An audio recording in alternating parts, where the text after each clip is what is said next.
E também, por exemplo, quando ele está em Berlim lá conversando com a Maria, e ele reclama que, pô, como você tatuou minha filha tem 4 anos, e ela fala, não, ela tem 12 anos já e tal, entendeu? As cenas bem legais, assim, tipo. Né? Enfim, o personagem principal, o Coulthard, né, sei lá, Caden Coulthard, sei lá. Ele é muito centrado, né? Ele meio que releva a vida que está acontecendo, né? E eu acho que a maneira de mostrar isso é justamente esse tempo confuso que tem no filme, que às vezes o tempo passa muito rápido e às vezes muito devagar. Tipo, depois eu lendo outras críticas, né, que eu sempre faço isso para tentar, né, pensar melhor o filme. Eu vi uns detalhes que eu não tinha reparado, que, por exemplo, no início do filme, só naquele ato que ele acorda, ele olha o jornal, ele pega a carta fora, ele olha o jornal de novo, olha outra notícia, tipo, aquilo lá já passa muitos dias, porque as datas vão mudando. Tipo, e tu nem percebe, né? E o filme ganha essa ideia meio fantasiosa, justamente eu acho que depois daquela parte que a Hazel escolhe alugar a casa lá. Eita, passou um gato aqui. Porra, Bruce.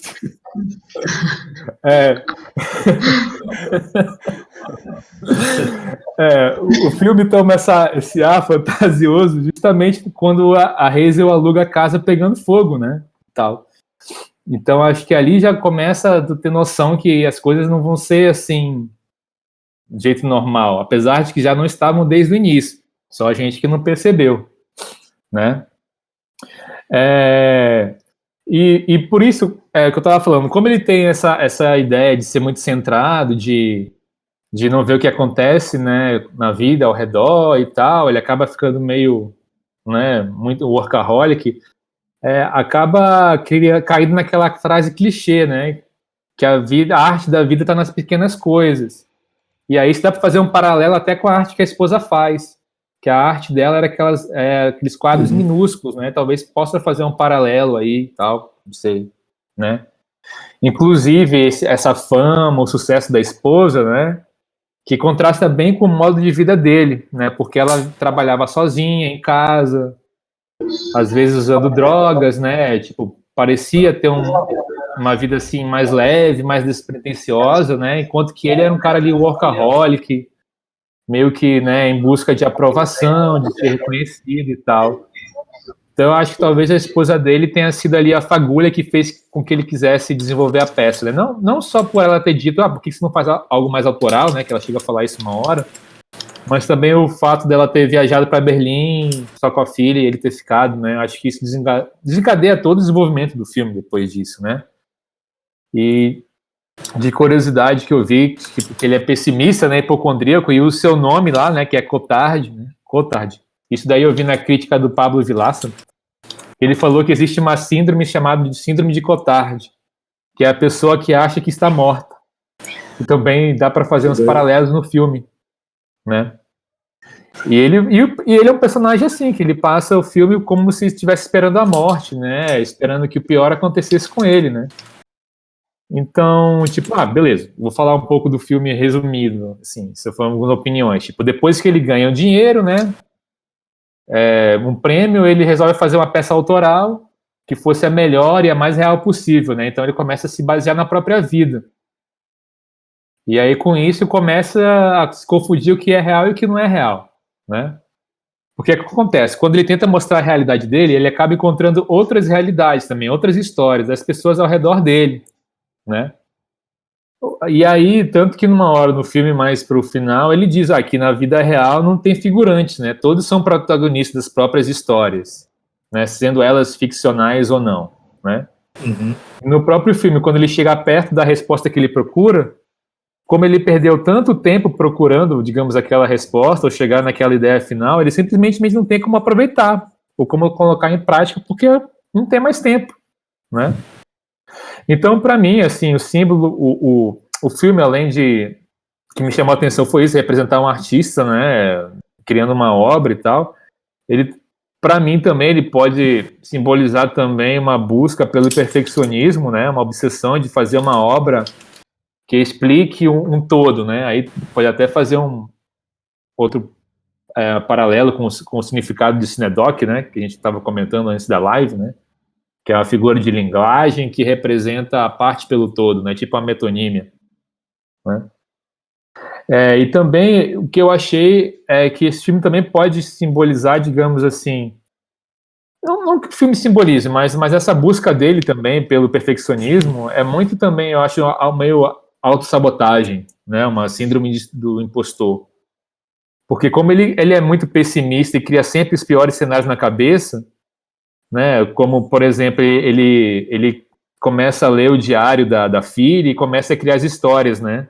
Ao longo dos anos. E eu acho que as histórias que ele cria é como se fosse o pior cenário que ele pudesse imaginar, né?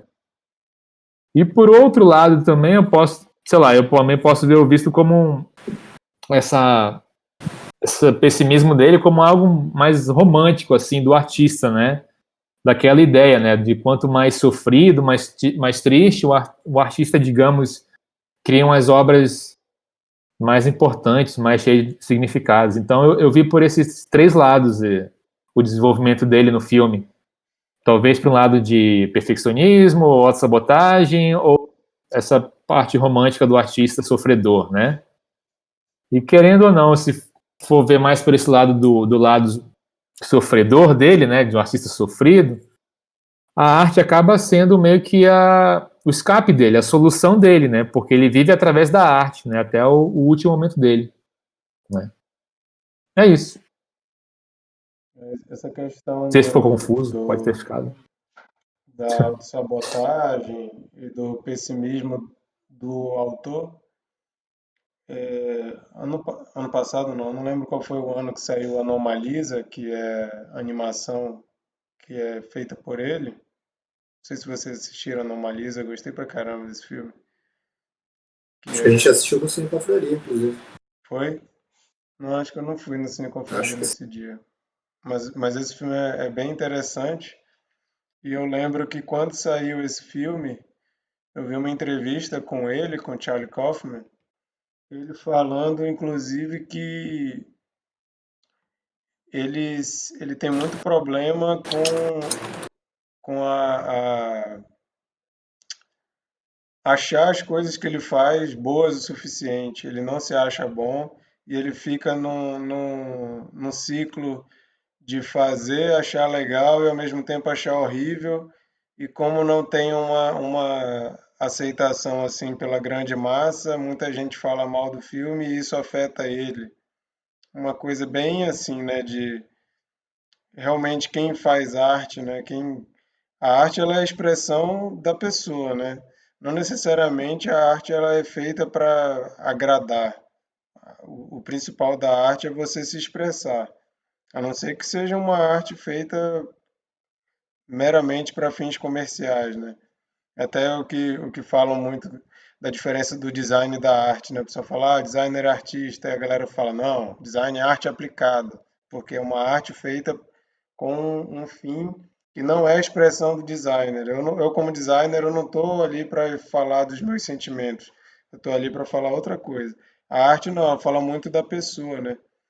Mas mesmo assim, quem cria obras de arte sempre está nesse contraste aí, né?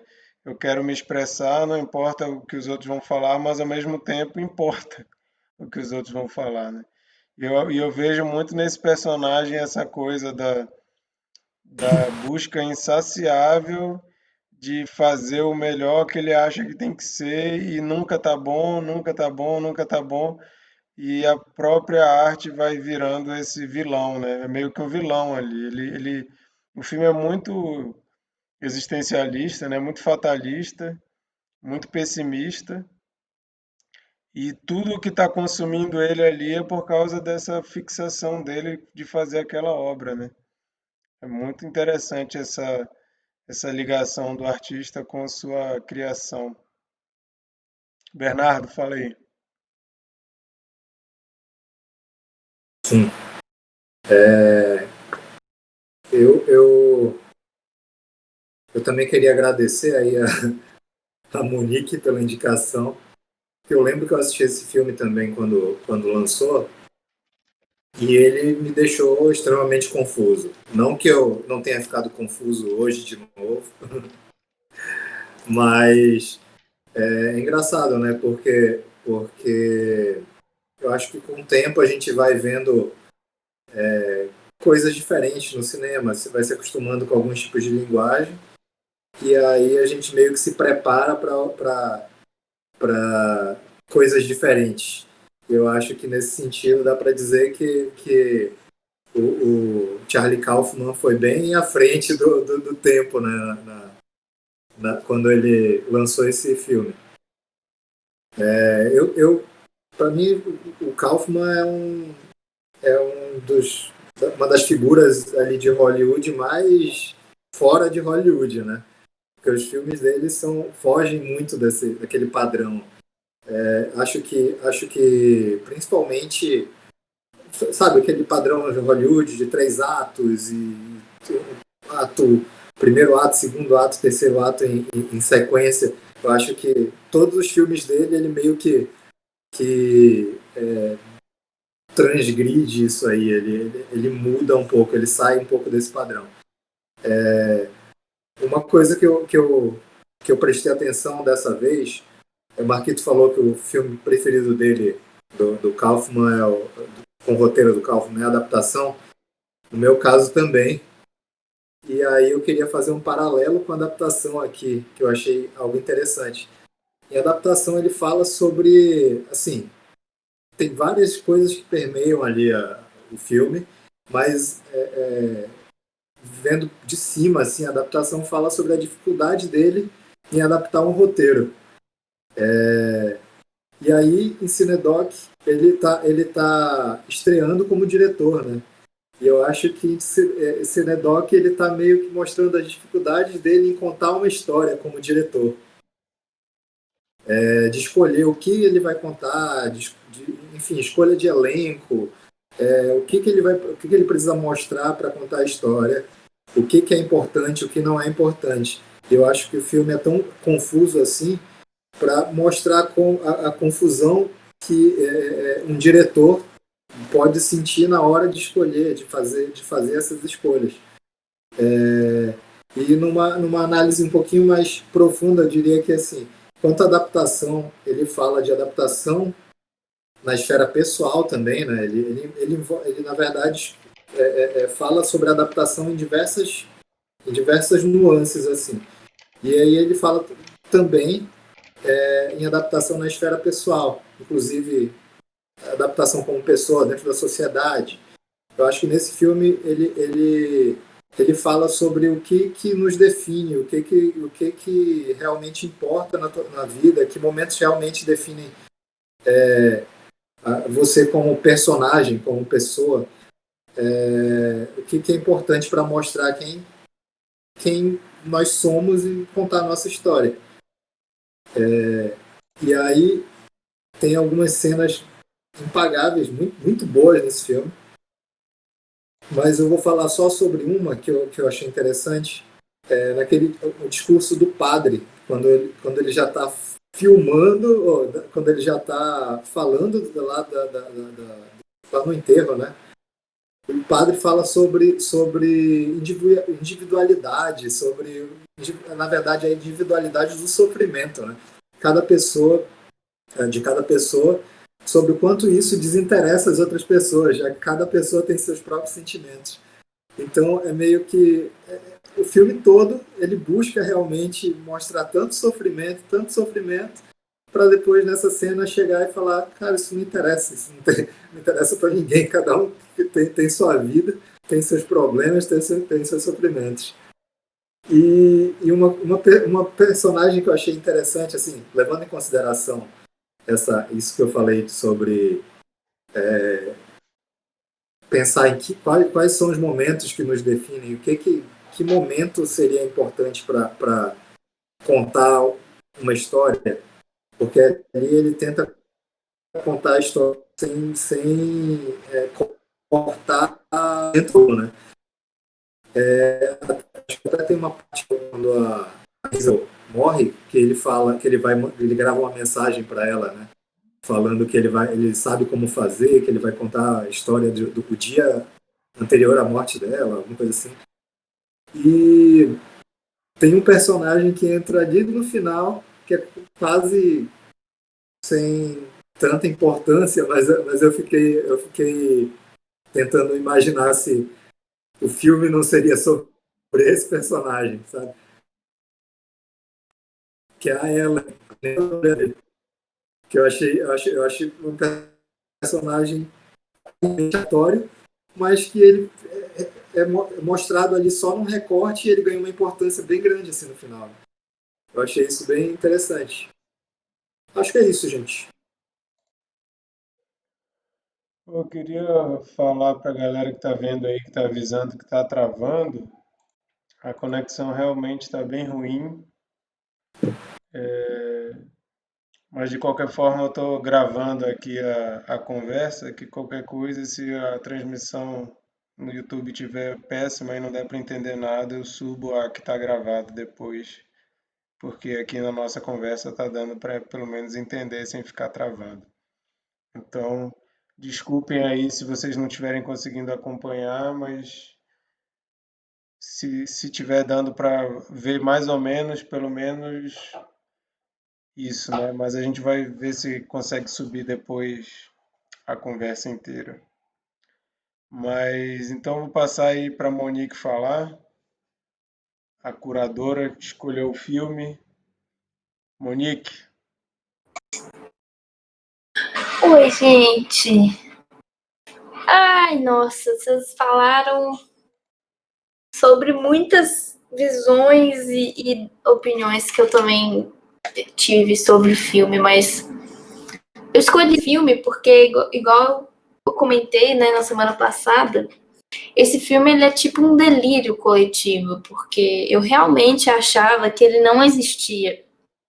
E eu cheguei nesse filme um dia antes do Cine Confraria do ano passado, que foi assim, eu estava conversando com o Gabriel sobre filmes que eu achava que eram esse tipo efeito Mandela, que não existia coisa da minha cabeça. E aí eu falei com ele, tem aquele ator loiro que é gordinho, que morreu, e tipo, eu não lembrava o nome do Felipe. E aí, falou, não sei quem que é. E aí eu joguei exatamente assim no Google, tipo, blonde actor that passed away, tipo, em inglês. Aí apareceu, a primeira foto era do Simon. Eu falei assim, gente, não é possível.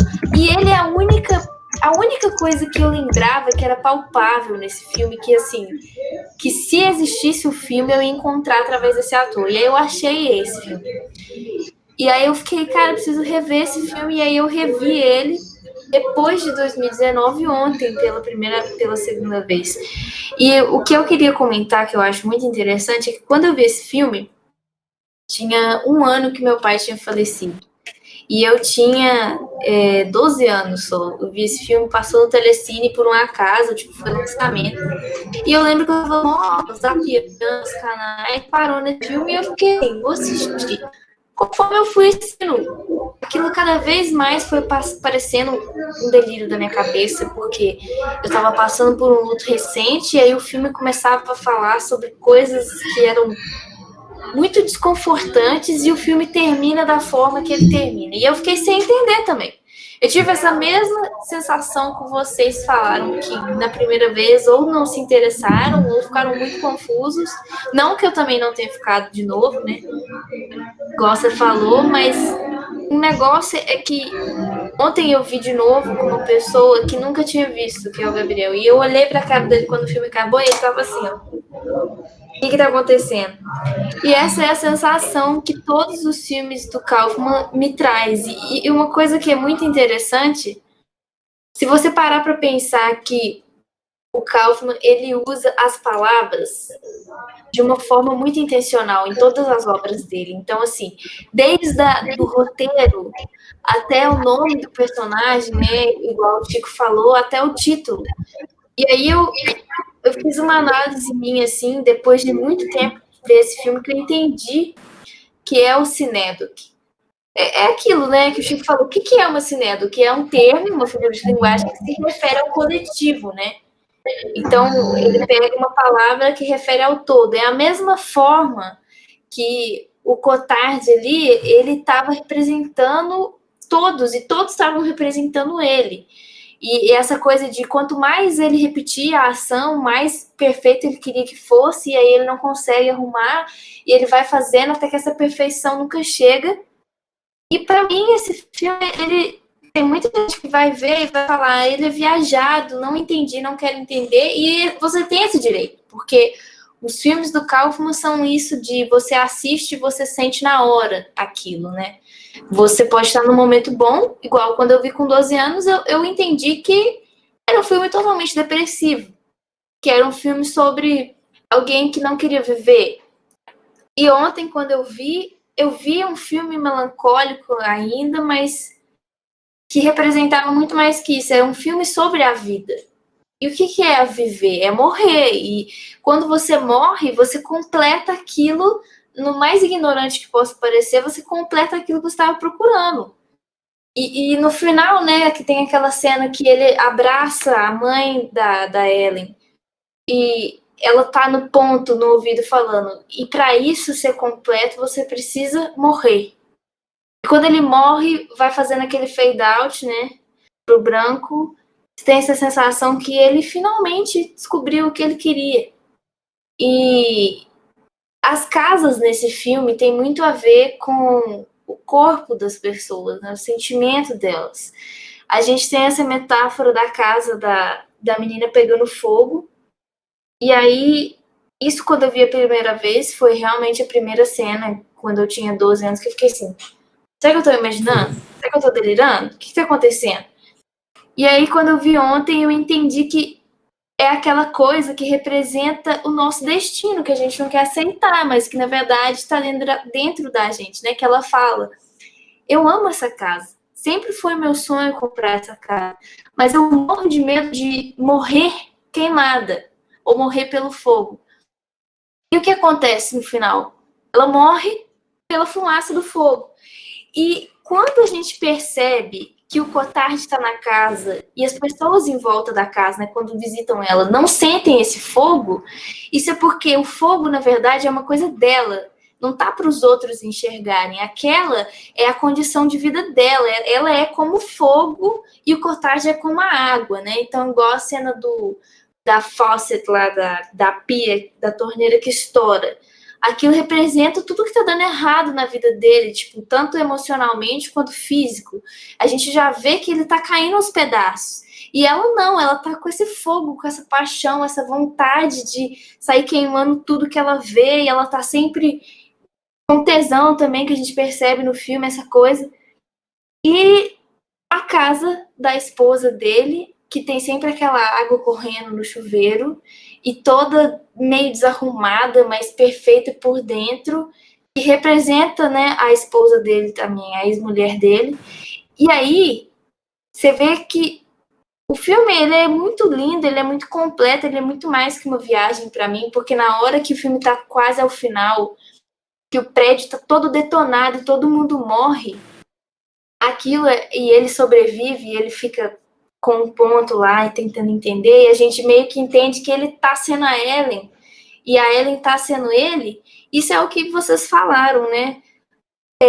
As circunstâncias dos outros, o que acontece com as outras pessoas fazem parte da gente, quanto a gente faz parte das outras pessoas.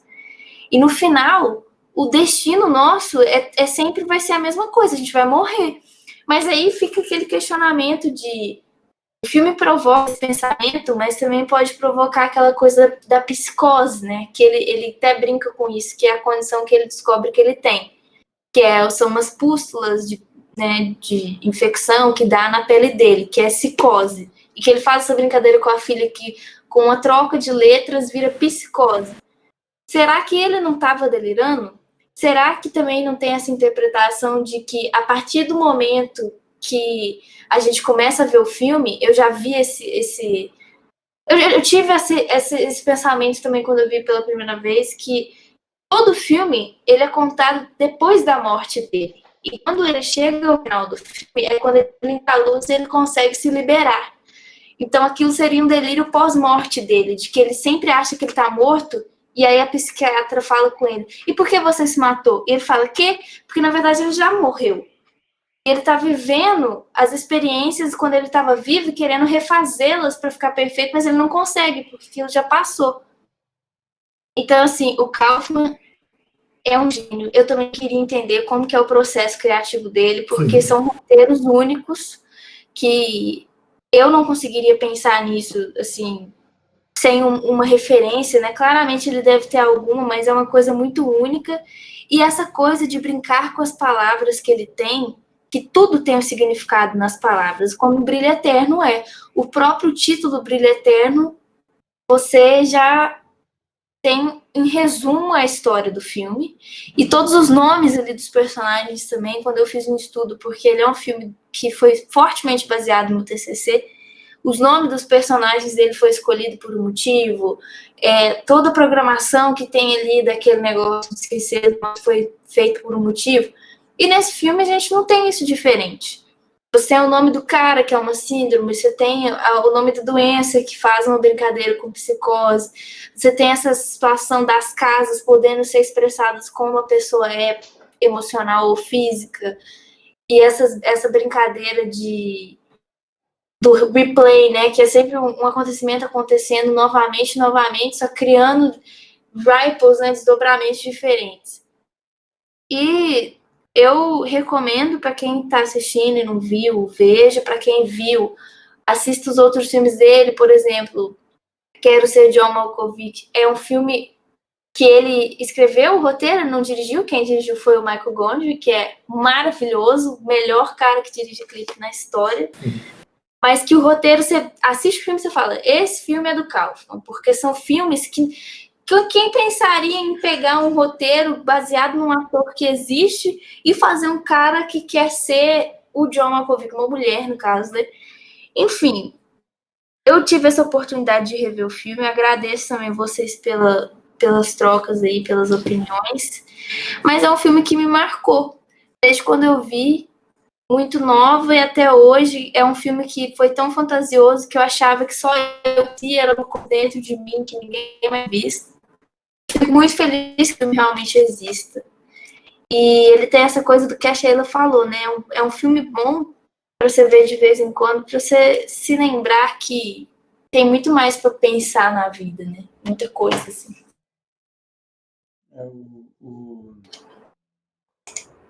O lance do Charlie Kaufman também é que sempre é muita coisa ligada, foi o Chico que falou, né? A psique, essas questões psicológicas,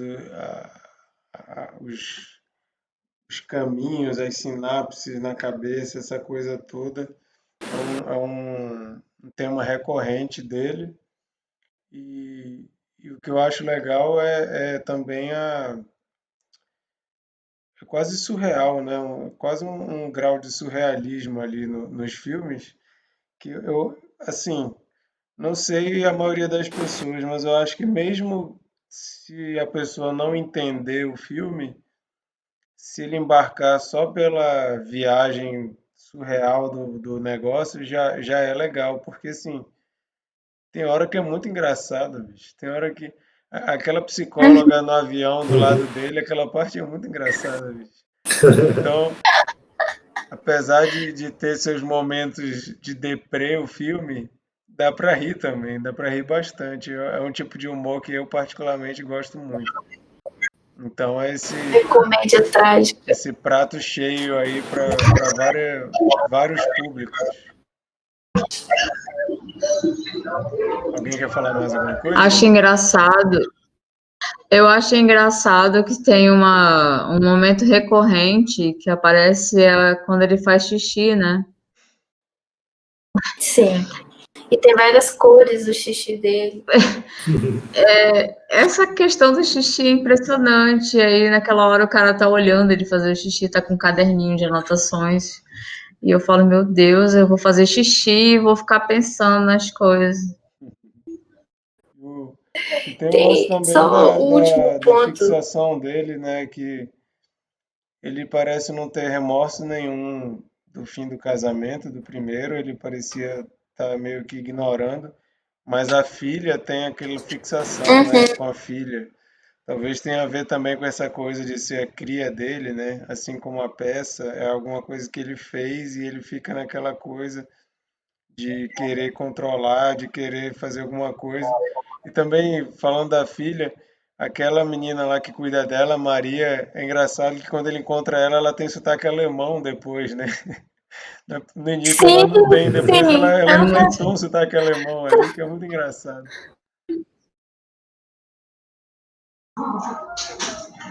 Nossa. Algo mais? Ai, tem tanta coisa.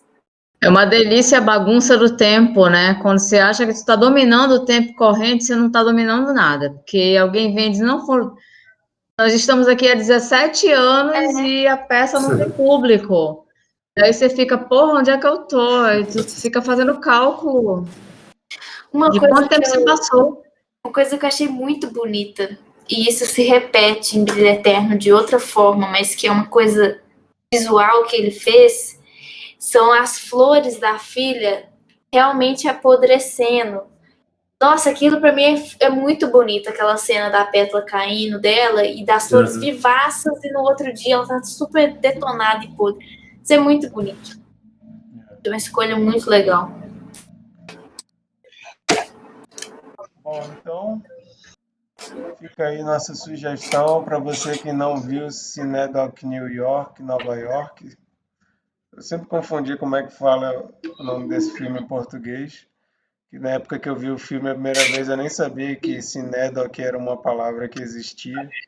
E não é falado nenhuma vez no filme, né? Mas então fica aí a dica de filme. Não só esse, mas como a gente falou aqui, vale a pena se você gosta de roteiros complexos e viajados e cheio de camadas esquisitas. Veja os outros filmes do Charlie Kaufman. Vamos dizer aqui o filme preferido. Eu já falei que o meu preferido é adaptação, Bernardo também. Qual que é o teu preferido, Monique? Brilho Eterno. Eterno é meu segundo preferido. Muito legal. Brilho Eterno. E o teu, Chico? Cara, acho que eu fico no empate aí, Brilho Eterno e Adaptação. Ficou em cima Adaptação é do bem muro, legal. hein? É. Beleza, então. Vamos mudar de assunto, então. Eu queria sugerir a gente falar sobre filmes complicados, mas que a gente considera que vale muito a pena assistir. Tirando Charlie Kaufman, que a gente já falou pra caramba. Alguém consegue lembrar aí para falar pra galera também de filmes de dar nó na cabeça, mas que são muito interessantes e que deveriam ganhar uma atenção? Nossa, Eu vou de Magnólia. Nossa, maravilhoso. Porra, Magnólia. Eu vou de Magnólia porque aquela chuva específica, que eu não vou dar spoiler, acho que foi uma das coisas mais inusitadas que já vi na vida. Eu não tava esperando aquilo. E um filme longo, né? Magnólia, certamente.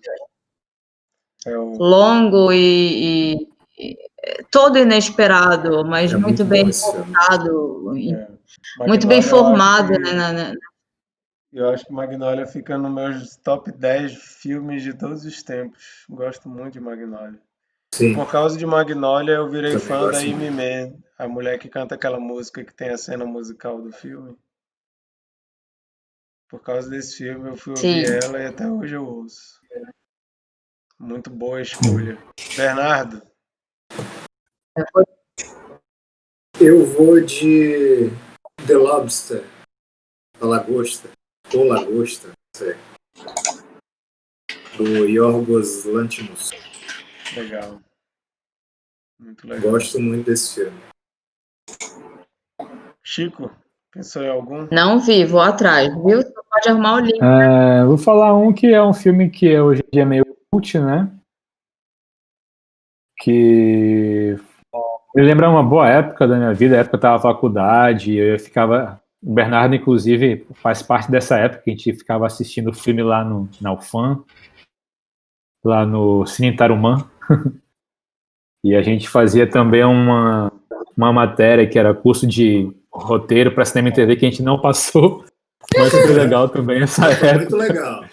Era optativo, então, de boa. Que é o filme Donnie Darko. Acho que talvez entre nessa categoria aí de filme que talvez dê um nó na cabeça, mais ou menos. É um filme legal, é um dos filmes favoritos da minha esposa. E eu gosto bastante da trilha sonora, o filme. Pena que o diretor nos outros filmes não acertou mais tanto a mão, né? Uhum. É um filme que eu gosto bastante. Verdade. Muito legal. Eu vou falar Tem um filme um que filme chama. que me impactou muito quando eu era moleque, quando eu vi, que é Os 12 Macacos. Gosto muito. Eu preciso rever esse filme porque eu Sim. só vi quando eu era moleque, mas quando eu era moleque eu pirei demais com esse filme, que até hoje guardo no coração. E é, para mim, a melhor atuação do Brad Pitt que eu já vi, mas preciso rever o filme. Sim. Mas pela lembrança, pela memória afetiva, eu falo Os 12 Macacos. Monique. Tem um filme que eu gosto muito, que é com o Liam Neeson e a Olivia Wilde, que chama Terceira Pessoa. Vocês já viram esse filme? Tem ele até na Não. Netflix. Terceira Pessoa. É um filme que vale muito a pena ver, porque ele é totalmente assim, parecido com esse filme no sentido de não pegar a linha do tempo, ser uma coisa muito psicológica, mas é muito legal. Deixa aí a recomendação e que vale a pena ver. Mas Vocês Queria sabem citar- que o Marquito Pode falar, Sheila. falou que quer rever 12 Macacos. Eu não sei se isso acontece com vocês. Tem filmes que eu gostei muito, me impactaram muito, e que eu vi há muitos anos atrás, e eu quero rever, mas eu tenho medo de rever e quebrar a magia. Eu não sei se Sim, eu tenho muito medo. isso aconteceu comigo com um filme que é um dos filmes preferidos meus da vida, que é o Batman, do Joel Schumacher, que tem o Val Kilmer. Eu amava esse filme. Eu amava mesmo, porque ele é produzido pelo Tim Burton. E ele tem essa característica meio Tim Burton, assim, e quando eu via ele pequeno, eu ficava assim, nossa, perfeito, achava os efeitos especiais tudo. Aí eu fui rever agora, e eu entendo porque que as pessoas acham que é o pior Batman, mas pra mim é o melhor, sempre foi assim. eu acho que eu nunca tive experiência de me decepcionar com filme de quando eu vi quando era moleque, não. Mas talvez eu não estou indo nos filmes certos. Mas sempre que vai rolar um remake, eu fico com raiva porque eu não quero que mexam. Por exemplo, vai ter o Convenção das Bruxas novo, e eu adoro o primeiro com a Angélica Houston, e eu tô morrendo de medo desse novo ser ruim. Mas eu não revi o primeiro para ver se realmente eu gostaria ainda tanto quanto eu gosto hoje só pela lembrança, né? E Eu queria só falar aqui que assim, acho que Cine Confraria a gente tem uma série de filmes que se encaixariam aqui, né? Que a gente já assistiu. Aí eu dei uma olhada aqui na nossa lista. A gente tem Vício Inerente, a gente tem Borgman, não sei se vocês lembram. Holy Motors. Exatamente, Holy Motors. A gente tem um bocado de filme. Eu lembrei de um dia desse que eu fiquei com vontade de rever, que é aquele Incoerência. Incoerência, eu acho. não lembro qual é esse. Que é bem. Eu lembro que foi bem legal. Era de uma galera que está reunida numa casa, e aí acontece algo estranho, e aí começa um lance de eles saírem da casa para ver as casas muito massa esse vizinhas filme. e tal. Coerência, tem na Netflix, né? E no final é tipo o negócio de Schrödinger, que tipo. Eu acho que sim. vi esse Tem filme no também. Tem no Netflix? Viu lá Se esse tiver, eu filme? vou rever. Clarence. Se for o mesmo É filme, incoerência, né? É muito legal esse filme. Vamos ver. Eu vou procurar aqui. É muito bom. É legal. E é um coerente, filme assim feito com orçamento baixo, né, e tal. É o roteiro muito bem encaixado, assim, bem desenvolvido. Até com as próprias limitações e tal. ele representa o gato de Schrödinger, não sei pronunciar, que no final é essa coisa de se eles estão vivos ou eles são mortos Uhum. no jantar. Vou procurar. Frase, hein? E como essa semana já aconteceu, deixar a nossa homenagem do Cine Confraria ao Chadwick, que morreu tragicamente, tão novo, nesse fim de semana, né? A gente tinha acabado de assistir há pouco tempo o Esquadrão Blood lá, que Destacamento Sim, Blood. sim. Destacamento Blood, que é um dos últimos filmes que ele fez, né? E muito impactante, né? Quando um cara assim tão novo, que tem tanta carreira ainda aí pela frente, acontece um negócio desse. Como todos estão falando, Rest in Power, Chadwick Boseman. Rest in power. E a gente lembra todo mundo aí que tem aí no YouTube, no nosso canal, a conversa sobre Destacamento Blood.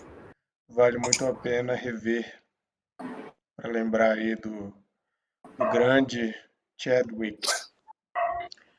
E vamos agora então para as nossas Cara, dicas, nem parece, né? coisas que a gente assistiu durante a semana e quer indicar para a galera. Chico, começa aí. Bom,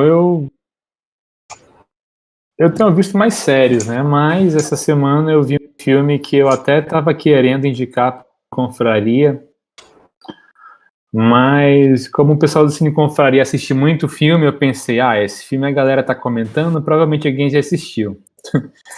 E eu lembro que da outra vez que eu tinha feito uma enquete no grupo para escolher um filme, eu tinha perguntado, na verdade, antes da enquete, eu tinha perguntado se o pessoal já tinha assistido um filme que é o que eu vou indicar hoje, e ninguém tinha assistido. Então eu falei, opa, então eu vou indicar esse e vou assistir aquele que eu estava querendo ver, que eu achava que todo mundo já assistia. Enfim, ficou confuso. O filme é Rede de Ódio. É um filme polonês, não sei se vocês já assistiram. Já viram? Não? Não. Cara, é um filme bem legal, um filme até meio assustador, porque ele é bem atual, né? É a história de um estudante que ele é expulso da universidade, ele é meio que de família simples, e aí ele entra meio que para uma empresa de marketing ou de conteúdo, sei lá, e aí ele começa a trabalhar para eles, espalhando fake news, tipo, desde piorar a reputação de uma influencer e até com política. E é bem legal e bem atual esse filme. Então, para quem tem posição política aí mais para a extrema direita, talvez não goste do filme. Mas é um filme bem legal. Bem legal, assim, é um thriller. Então é um filme muito atual. Principalmente aqui no Brasil, que a gente convive com essas fake news, essa extrema direita aí crescendo, né, dizendo que parece que para eles que fake news é opinião, mas opinião não é fake news, então isso daí não é uma... Enfim, vou falar em termos políticos, mas enfim, assistam que é legal. Inclusive o diretor do filme, eu acho que ele já até foi indicado ao Oscar de filme estrangeiro. Eu não me lembro o nome do filme que ele dirigiu. Peraí que eu já descubro. O filme que ele dirigiu, que foi indicado ao Oscar, acho que o nome é Corpus Christi, eu acho. Foi indicado a filme estrangeiro. Uhum. Enfim, eu gostei do filme. Ele também tem um outro filme aí que também fez um sucessozinho, que é Suicide Room, se não me engano. É um diretor polonês aí que tem uns filmes interessantes, vale a pena. Massa.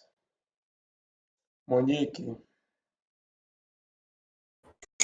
Gente, eu vou indicar um filme de um outro diretor também que eu acho muito foda, mas a esposa dele também faz filmes muito bons.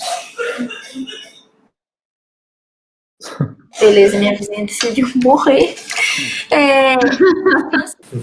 O nome do filme, ele tem o Adam Driver lá nos primórdios do tempo das atuações dele, mas é um filme muito legal.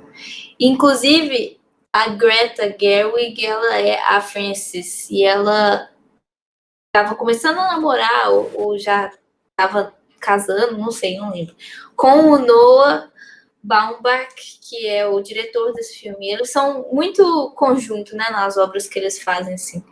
Mas Frances Ha tem no Netflix, se eu não me engano, e é um filme bem legal. Se você acha que você fracassou antes dos seus 30 anos, ou chegou nos 30 e está fracassado, assista esse filme, é legal. legal. Como é o nome? Frances Ha. Frances Ha. Sheila,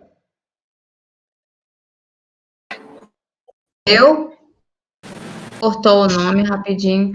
Então, essa semana foi bastante corrida para mim e eu não vi nada assim. Eu vi rapidamente, eu acho que eu vi Como Nossos Pais, um filme brasileiro. Tô na vibe de filme brasileiro, não sei quem viu. Com a. Não sei se é Maria Ribeiro, enfim. Gostei, mas assim, o que eu queria indicar mesmo é um perfil do Instagram para quem gosta de cinema. Eu não sei se dá para aparecer aqui. Não vai dar. Chama The Film Zone. Eu não sei se vocês já seguem. E é um perfil que faz edições, tanto em vídeo quanto em imagens, assim, ele elenca aspectos em comum em várias obras. Da paleta de cores, e aí ele faz uma edição com paletas parecidas, ou então pontos de vista, ou perspectivas, que aí é muito engraçado, porque você fica se perguntando às vezes quem copiou quem, ou quem se inspirou, e você vê cenas que você achava muito originais, e que tem um filme de antes, e essa cena não é tão original assim, e aí você fica... É uma referência do autor, é uma homenagem, mas é muito bonito, a edição é muito bonita, emociona, assim, ele tem grandes... São sempre carros-chefes da cinematografia. É @ Nossa, alguém vai morrer ali atrás. @ The Films Zone, filmes em plural. E aí eu recomendo. Eu descobri um tempo desse e eu tô meio encantada, assim. Geralmente quando eles postam, eles me pegam pelo emocional, por vários filmes que eu gostei, ou coisas que eu não tinha refletido, ou essas descobertas de cenas que não eram tão originais quanto eu pensava. Mas vamos dar uma homenagem, né? Enfim. Gente, não assisti nada. Quer dizer, eu assisti um filme essa semana que eu nem... Eu achei um visual bem interessante, mas o filme eu achei bem fraco. Aquele como falar com garotas em festas. Esse filme é muito ruim. Pois é, eu esperava que fosse legal. Por causa do Neil Gaiman, né? Sim.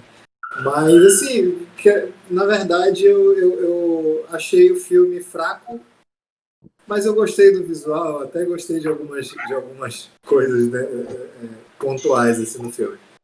Mas, enfim, como eu não assisti nada de realmente relevante, eu vou indicar um filme que eu vi algumas semanas atrás, que eu revi, na verdade, e que é um filme que eu gosto muito, que é Sideways. Do vinho? Gosto bastante. Não sei se vocês todos já viram. Não. Mas é muito vale bom. a pena. É um filme muito legal. É um filme dirigido pelo Alexander Payne. Que, inclusive, eu acho que faz muito tempo que eu não vi nada dele. Assim. Eu gostava bastante da atuação, ou, aliás, da direção dele. Mas eu acho que ele não fez muita coisa, sei lá, mais próxima, não. É isso. Se você ficou decepcionado com o Como Falar com Garotas em Festas, esse filme eu sugiro a graphic novel que é desenhada pelo Fábio Moon e Gabriel Bá, que é muito legal. Bem melhor que o livro. Bem melhor que o filme. O livro eu não li. Mas a minha dica da semana é um filme que está no Amazon Prime Video, que é chamado Get Duked, de Duke. É a história de uns moleques assim, adolescentes que são enviados para um prêmio que é do Duque, né? Lá o esposo da rainha da Inglaterra. Eu esqueci Duque do que ele é, mas é Duque de alguma coisa lá. E eles fazem um prêmio que é para os adolescentes que conseguem cumprir várias regras lá numa trilha, um negócio tipo de escoteiros. E esses moleques, eles são três que são delinquentes e um outro que é bobão. Os quatro vão e o instrutor larga eles lá e fala, ó, vejo vocês no final. Se virem. Deixa lá eles com o mapa e eles têm que se virar. Só que aí aparece um cara vestido igual o Duque, que é o. Já falei isso, né? Que é o marido da rainha da Inglaterra. E o Duque começa a tentar matar eles. Eles ficam correndo. Cara, é muito engraçado o filme. Tem uma vibe assim de Trainspotting, porque o filme é em inglês, mas também tem um lance assim meio de thriller, de fugir dos caras que estão querendo matar eles, e tem um moleque lá que é rapper, que é engraçado pra caramba. Assim, se você quiser uma diversão um pouco violenta, mas pra rir e gosta de humor britânico, sugiro esse filme, é muito legal. É até meio novo esse filme. Tá no Amazon Prime Video. Vou colocar aqui na minha lista. Bom, gente, estamos caminhando para o final. Essa rodada agora, quem vai escolher o filme vai ser o Chico. Seria o Looney, mas o Looney fugiu da gente de novo. Então, o Chico vai escolher essa semana e provavelmente semana que vem a gente vai experimentar algo que a Larissa sugeriu, que a gente vai fazer um quiz para a galera que acompanha a gente escolher o filme que a gente vai assistir e comentar. Então, fiquem ligados durante a semana que a gente deve definir os títulos e jogar para vocês votarem. Mas enquanto isso, vamos ficar à mercê de Francisco Leon, que vai dizer para a gente qual filme que a gente vai ver para conversar semana que vem. Bom, o filme que a gente vai ver é o filme chamado A Transfiguração, que tem no Amazon Prime. Tem ou tinha? Quer dizer, tinha até um certo tempo, não sei se ainda tem. Eu também ainda não vi. O que eu sei que é um filme que trata de depressão, criminalidade, mas é também meio que um filme de terror, digamos assim. Vamos ver. Pareceu interessante pelo que eu vi. E estou curioso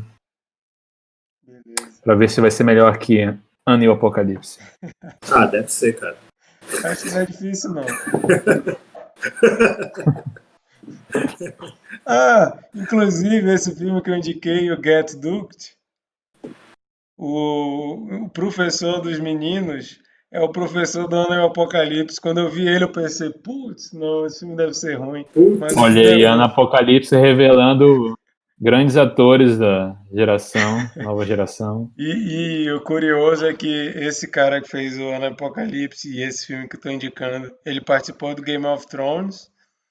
E nesse filme tem mais duas pessoas que fizeram Game of Thrones. Então eu acho que todos os atores da Inglaterra participaram do Game of Thrones, aparentemente. Ou de Game of Thrones, ou de Harry Potter. É tipo Netflix, tu vê uma série, vê outra, aí tem um ator que era de outra série, aí tu vê uma outra série, ele também tá lá. A galera que fez Sons of Anarchy, eles são todos os atores do mundo, porque em todo série, filme, vai ter pelo menos um ator do Sons. Seja ele foi papel principal, figurante, mas ele tá ali. Todos os atores do mundo passaram por Sons of Anarchy. Tipo novela da Globo, então. Sempre repete a galera. Bom, gente, então é Vídeo isso. Tarantino, né? Que tem uma turminha favorita. Sim, não, total. Então é isso. Vamos nos despedindo. Boa noite para quem assistiu. Hoje foi difícil. Parece que ninguém conseguiu ficar vendo porque estava travando toda hora. Mas eu vou ver se eu subo o que eu gravei da conversa aqui. Aí isso vai ser resolvido. E é torcer para a semana que vem minha conexão tá melhor, então a gente vai ter que ver outra forma de fazer isso. Beleza, boa noite, obrigado a vocês. A gente se vê semana que vem. Obrigada. Até mais. Tchau.